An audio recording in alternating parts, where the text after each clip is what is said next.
بسم اللہ الرحمن الرحیم۔ معزز ناظرین، چینل آتش-گل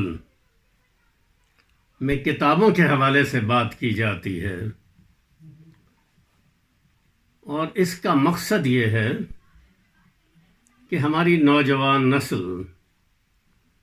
بھی تھوڑا بہت اب بک ریڈنگ کی طرف آئے، تاکہ انہیں یہ احساس ہو سکے کہ ہم ایک ایسی دنیا میں رہتے ہیں جو اب گلوبل ولیج کے طور پہ پہچانی جاتی ہے۔ سیکنڈوں میں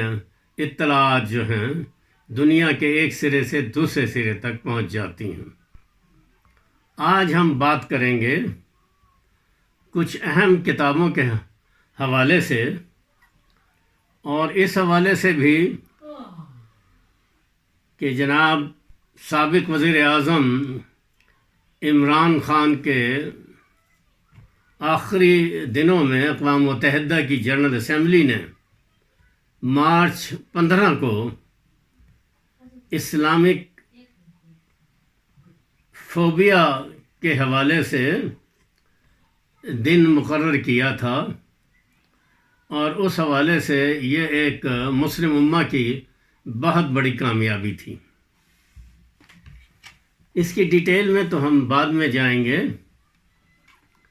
لیکن محسوس یہی ہوتا ہے کہ بالخصوص امریکہ کے پالیسی ساز اداروں نے عمران خان کی بڑھتی ہوئی اسلامک ممالک میں شہرت کو دیکھتے ہوئے اور یہ محسوس کرتے ہوئے کہ بھارت آلریڈی روس سے ساز و سامان، جنگی ساز و سامان، تیل گیس وغیرہ لے رہا ہے، جب پاکستان کے سابق وزیر اعظم عمران خان نے روس کا دورہ کیا تو اس وقت ان کو ایک موقع مل گیا، اور ایک سائفر میسج کے ذریعے پاکستان میں یہ بات پھیلائی گئی کہ عمران خان کو اگر آپ ہٹاتے ہیں تو پاکستان محفوظ رہتا ہے۔ اور اسی حوالے سے پھر ایک ایسی سازش سامنے آئی جس میں ہارس ٹریڈنگ کے ذریعے جو پارلیمنٹ کے ممبران ہیں ان کو خریدا گیا، ان کے ضمیروں کو خریدا گیا، اور اس طرح سے عمران خان کی حکومت گرا دی گئی۔ تو دیکھنا یہ ہے کہ اسلامک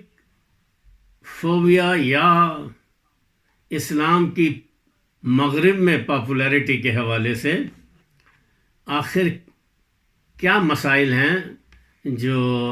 امریکنز کو درپیش آ رہے ہیں، یا مغرب کو اور یورپ کو درپیش آ رہے ہیں، کیونکہ یورپ، برطانیہ اور امریکہ میں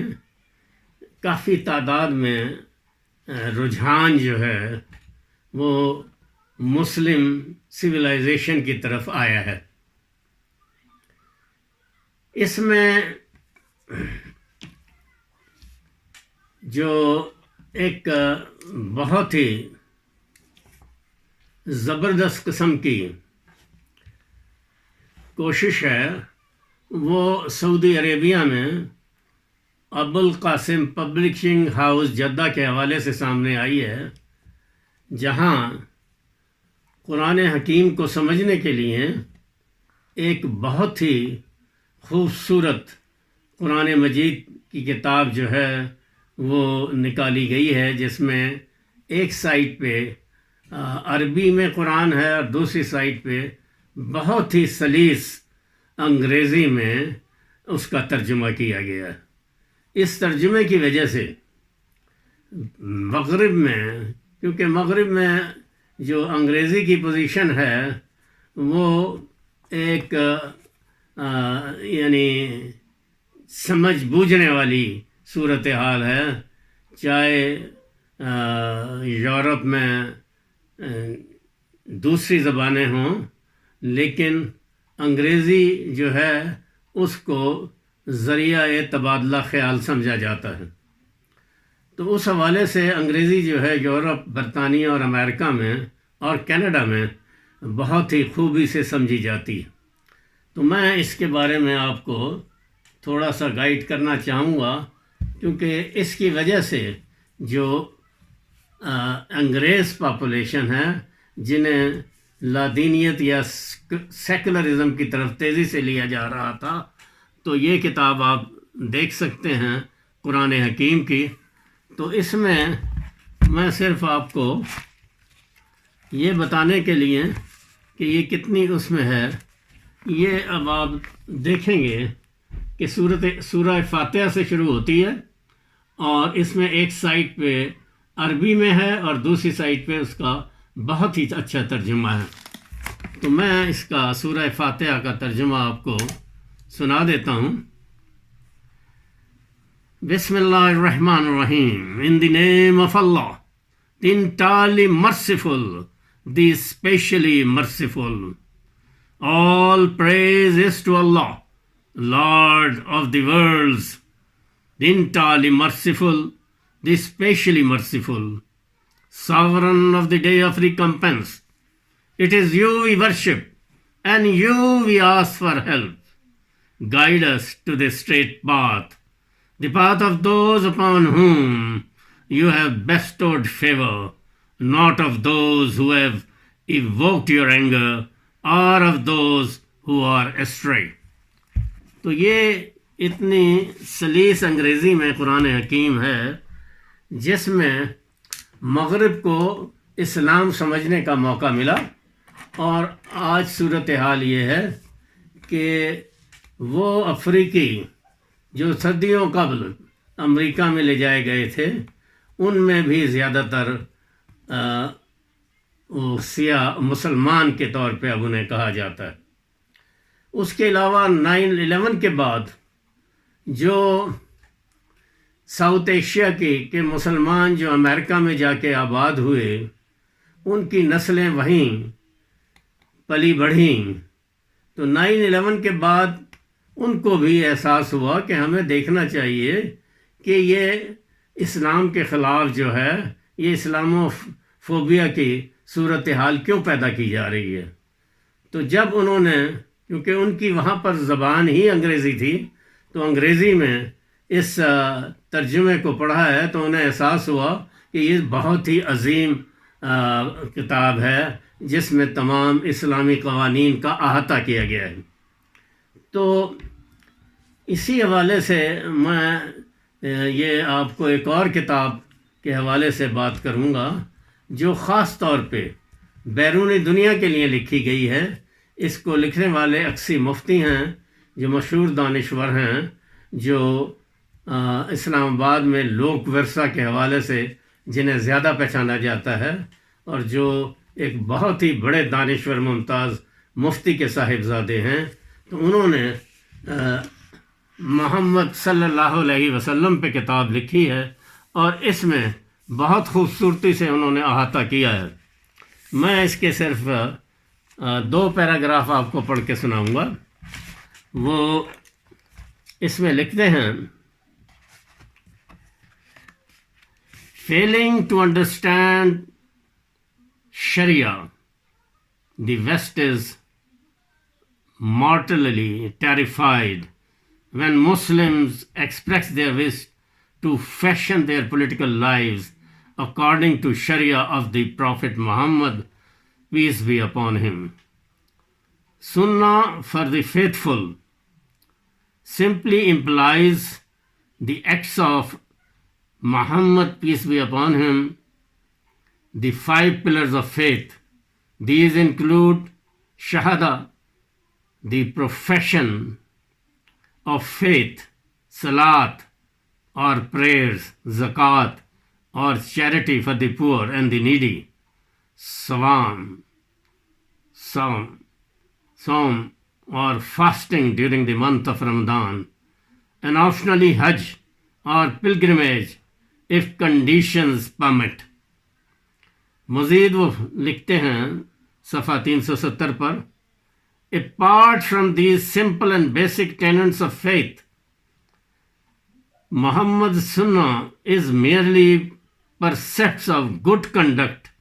aiming to institute a civil society of upright morals and good day-to-day manners, being helpful to your neighbor, treating the orphans well, feeding the hungry and the poor, dealing equitably with slaves and servants, giving respect, dignity and rights to women, bathing, purifying, cleaning, wearing decent clothes to mosque, brushing the teeth regularly, wearing a perfume to congregations, being truthful and honest, civility and politeness in social dealings, all are contemporary civil society ideals that Muhammad sallallahu alaihi wasallam instituted 15 centuries back. تو یہ جو mannerism ہے، Islamic mannerism, اس کے حوالے سے ہم دیکھتے ہیں کہ اس میں جو فیملی کا ایک کنسیپٹ ہے، اس حوالے سے آج کل فرانس، برطانیہ اور امریکہ اور کینیڈا میں جو خواتین ہیں وہ مسلم مردوں سے بھی شادی کر رہی ہیں، اس لیے کہ وہ چاہتی ہیں کہ ان کے بال بچے ان کے پاس رہیں، ان کو لک آفٹر کریں، اور اس لحاظ سے یہ جو کنسیپٹ ہے 6 گرل فرینڈز رکھنے کا ان ملکوں میں، تو اس سے ہٹ کے اس سے ان کو مایوسی ہوئی ہے، اور وہ چاہتی ہیں کہ ان کا شوہر ایک فیملی کی طرح ہم اپنے بچوں کو بھی ساتھ رکھ سکیں. تو اس حوالے سے یہ کافی جو ہے عیسائی عورتوں میں یہ رجحان پیدا ہو رہا ہے، اور بہت ساری جن میں مشہور پرفارمرز بھی ہیں جو میڈیا میں اور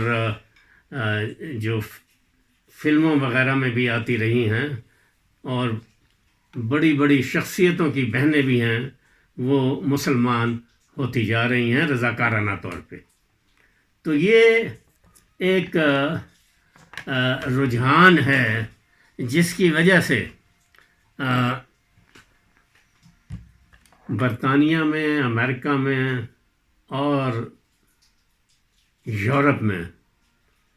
مسلمانوں کے خلاف ایک ایسا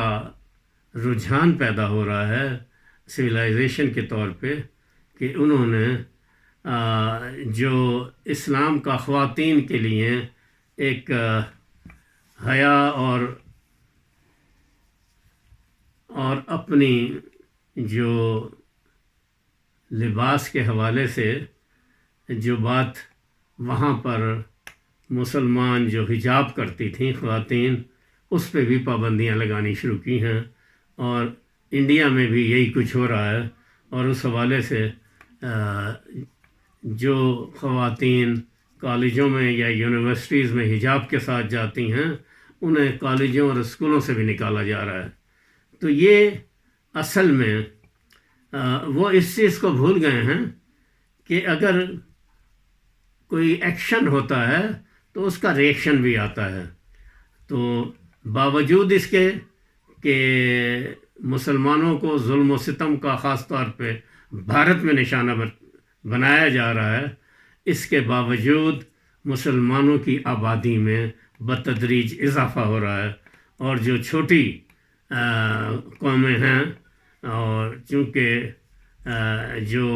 ایکسٹریمسٹ گورنمنٹ بی جے پی کی نریندر مودی کی شکل میں سامنے آئی ہے، وہ ظلم و ستم میں تو بہت آگے آ گئے ہیں، لیکن جوابی طور پہ جو چھوٹی وہاں پر ذاتیں ہیں ان کو بھی وہ ظلم و ستم کا نشانہ بنا رہے ہیں. تو ان کی طرف سے اسلام کی طرف رجحان جو ہے وہ زیادہ ہو رہا ہے. تو یہ صورتحال جو ہے، یہ اپنا جہاں میں نے بات کی تھی آپ سے کہ اقوام متحدہ کی جنرل اسمبلی نے جو مارچ 15 کی اسلامی فوبیا کے خلاف قرارداد منظور کی، تو اس حوالے سے 2011 میں ریفرنس دوں گا جو ایک کتاب عمران خان صاحب نے لکھی ہے، اس میں بھی خاص طور پہ انہوں نے اسلام کے پیغمبر جناب حضرت محمد صلی اللہ علیہ وسلم کے آخری سرمن کے حوالے سے بہت ہی ان کی خوبصورت اقتباس جو ہے وہ شائع کیا ہے. وہ کہتے ہیں حضور صلی اللہ علیہ وآلہ وسلم نے کہا, all of you come from Adam and Adam is of dust indeed. The Arab is not superior to the non-Arab and the non-Arab is not superior to the Arab, nor is the fair-skinned superior to the dark-skinned, nor the dark-skinned superior to the fair-skinned. Superiority comes from piety, and the noblest among you is the most pious. Know that all Muslims are brothers unto one another. تو یہ جو مسلم brotherhood ہے، یہ چاہے افغانستان کا مسلمان ہو، چاہے سعودی عرب کا مسلمان ہو، چاہے پاکستان کا مسلمان ہو، چاہے بھارت میں رہنے والا مسلمان ہو، کسی بھی ملک میں، چاہے برطانیہ میں رہنے والا مسلمان ہو، یورپ میں ہو یا نارتھ امریکہ میں ہو، تو ان کو حضور صلی اللہ علیہ وسلم کی جو سنت ہے اس حوالے سے ان کو ایک برادرہڈ کا نام دیا گیا ہے. اور اس برادرہڈ کو ہی لے کے چونکہ عمران خان آگے چل رہے تھے، تو یہ جو پاکستان میں صورتحال ہوئی ہے اور اس کے بعد ان پر قاتلانہ حملہ بھی ہوا ہے، یہ انتہائی افسوسناک بات ہے. میں سمجھتا ہوں کہ جو خدمت کسی زمانے میں مذہبی جو فلاسفر ہیں، جن میں مولانا مودودی بھی مشہور ہیں، وہ پولیٹیکلی برٹش انڈیا کے زمانے میں ان کی فکر کچھ اور تھی، لیکن پاکستان بننے کے بعد وہ نہ صرف یہ کہ پاکستان کے حامی ہوئے، بلکہ انہوں نے اسلامی فکر کے حوالے سے بہت اچھی کنٹریبیوشن کی ہے. اور اب میں سمجھتا ہوں کہ عمران خان اسی فکر کو لے کے آگے بڑھ رہے ہیں، اور انشاءاللہ اللہ تعالیٰ نے ان کو اس قاتلانہ حملے میں بچایا ہے، تو ضرور وہ ان سے کوئی کام لینا چاہتا ہے. بہت شکریہ.